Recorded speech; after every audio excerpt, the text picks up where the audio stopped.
अच्छा, अब जो नेक्स्ट हमारे पास जो हम डिजीज़ पढ़ेंगे वो होंगी हमारे पास मोस्टली सेरिब्रोवास्कुलर जो डिजीज़ है वो।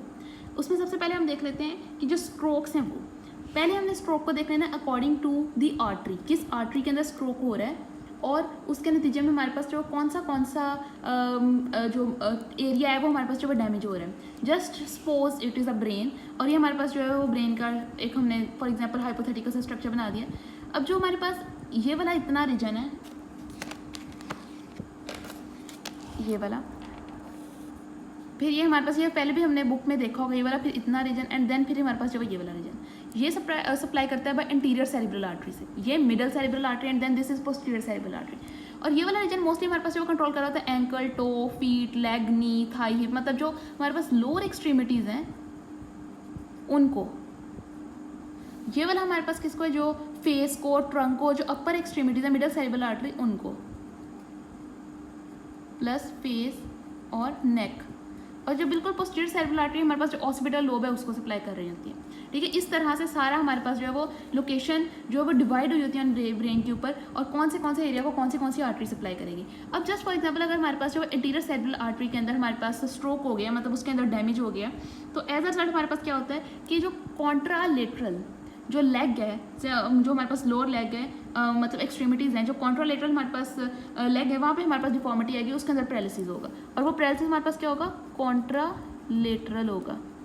जो फॉर एग्जांपल यहाँ पे हमारे पास इंटीरियर सेरिब्रल आर्टरी को डैमेज हुआ है तो हमारे पास जो कॉन्ट्रालेटरल लेग पैरालिसिस, मतलब ये मोस्टली हमारे पास जो लोअर एक्सट्रीमिटीज़ को अफेक्ट करेगी।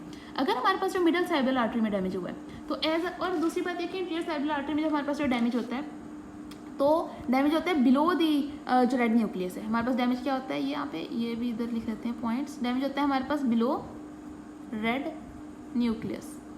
ठीक है, यानी हमारे पास जो है लोअर मोटर न्यूरॉन्स जो है उनका डैमेज है।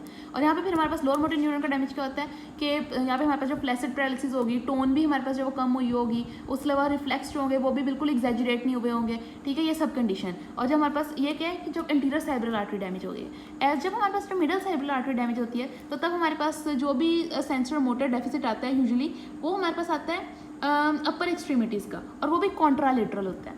ठीक है, यहाँ पे हमारे पास क्या होता है, जो कॉन्ट्रालेटरल सेंसरी प्लस जो मोटर डेफिसिट आता है। ठीक है, उसके अलावा साथ में हमारे पास और क्या हो सकता है, इसमें हमारे पास जो वो अपर मोटर न्यूरॉन डैमेज होते हैं। ठीक है, अपर मोटर जो न्यूरॉन है उनका डैमेज होगा और बिल्कुल स्पास्टिक पैरालिसिस होगा। उसके अलावा हमारे पास जो है वो टोन मसल की बहुत ज़्यादा हुई होगी, एग्जैजरेटेड रिफ्लेक्स हुए होंगे। और एक और चीज़ ये मैं यहाँ पे बताती हूँ कि जब हमारे पास जो मिडल सेरिब्रल आर्टरी डैमेज हुई है, अगर हमारे पास जो मिडल सेरिब्रल आर्टरी जो है वो लेफ्ट साइड की डैमेज हुई है, ठीक है, अगर हमारे पास जो मिडल सेरिब्रल आर्टरी, ये एमसीक्यू पॉइंट ऑफ व्यू से बहुत ज़्यादा इंपॉर्टेंट है कि अगर वो कहेंगे लेग वगैरह का कोई एरिया जो है डैमेज हुआ है तो कौन सी आर्टरी डैमेज, हम कहेंगे ये वाली। और हमारे पास जो है अपर मोटर न्यूरॉन लेंगे ना लोअर मोटर न्यूरॉन लेंगे तो हम बताएंगे लोअर मोटर न्यूरॉन। और पैरालिसिस कैसा हम कहेंगे कॉन्ट्रालेटरल। इस तरह अगर हमारे पास जो कहेंगे कि अगर फेस के अंदर या फिर हमारे पास जो नेक रीजन या फिर हमारे पास जो शोल्डर आर्म वायर रीजन के अंदर कोई डैमेज हुआ है तो कौन सी आर्टरी मोस्टली इन्वॉल्व हो सकती है, मतलब इसमें पैरालिसिस हुआ है मोस्टली, तो कौन सी आर्टरी मोस्टली हम कहेंगे मिडल सेरिब्रल आर्टरी। और यहाँ पे हमारे पास जो अपर मोटर न्यूरॉन इन्वॉल्व होते हैं। ठीक है, और साथ ही हम लोग कहेंगे कि यहाँ पे भी कॉन्ट्रालेटरली हमारे पास जो है वो पैरालिसिस होगी। अच्छा, अब अगर वो कह रहे हैं कि मिडल सेरिब्रल आर्टरी अगर लेफ्ट साइड की डैमेज हुई है तो मोस्टली पेशेंट जो है ना उसको क्या प्रॉब्लम हो सकती है, उसको एफेजिया होगा, एफेजिया। ठीक है, और अगर हमारे पास जो मिडल सेरिब्रल आर्टरी जो है राइट साइड की इन्वॉल्व है तो तब पेशेंट को क्या हो सकता है, वो हमारे पास जो है ना उसको हेमीनिग्लेक्टिया होगा। हेमीनिग्लेक्टिया होता है कि अनएबल टू रिकॉग्नाइज थिंग, वो चीज़ों को रिकॉग्नाइज नहीं कर पाएगा। दूसरी एक और बात कि सिनेरियो में आता होता है कि फेस जो है वो लोअर फेस का पैरालिसिस हुआ है। अगर मिडल सेरिब्रल आर्टरी हमारे पास डैमेज है तो ये हमारे पास फेस वाली साइड को भी सप्लाई करेंगे, तो हमारे पास जो वो लोअर फेस का पैरालिसिस हुआ है। वो क्यों, क्योंकि ये हमारे पास जो अपर फेस है उसकी हमारे पास जो है डुअल सप्लाई है। ठीक है, और जो हमारे पास जो लोअर वाला फेस है वहाँ पे हमारे पास जो सिंगल सप्लाई है। तो यहाँ पर हमारे पास पैरालिसिस तब अकर होगा अगर हमारे पास जो है दोनों आर्टरीज में डैमेज हुआ है। लोअर फेस में हमारे पास पैरालिसिस तब अकर होगा अगर एक ही साइड पे डैमेज हो गया तो भी पैरालिसिस जो है यहाँ पर अकर हो सकता है। तो ये सब कंडीशन है कि अगर लेफ्ट साइड डैमेज है तो, अगर राइट साइड वाली आर्टरी जो है डैमेज हुई है तो, अगर हमारे पास जो है वो डुअल सप्लाई डैमेज होगी तो हमारे पास अपर फेस इन्वॉल्व होगा, अगर लोअर फेस इन्वॉल्व हमें पता चल रहा है कि एक साइड की डैमेज होगी तो हमारे पास जो है लोअर फेस भी इन्वॉल्व हो गया। और यूजली कॉन्ट्रालेटरल हमारे पास में डैमेजेस आते हैं जो मिडल सेरेब्रल आर्टरी और इन एरिया की सप्लाई कर रही होती है, तो इस आर्टरी में मसला होगा तो इन एरियाज के अंदर पैरालिसिस होगा। ये हमारे पास जो यहाँ पर इन एरियाज में साइन एंड सिम्टम्स होंगे।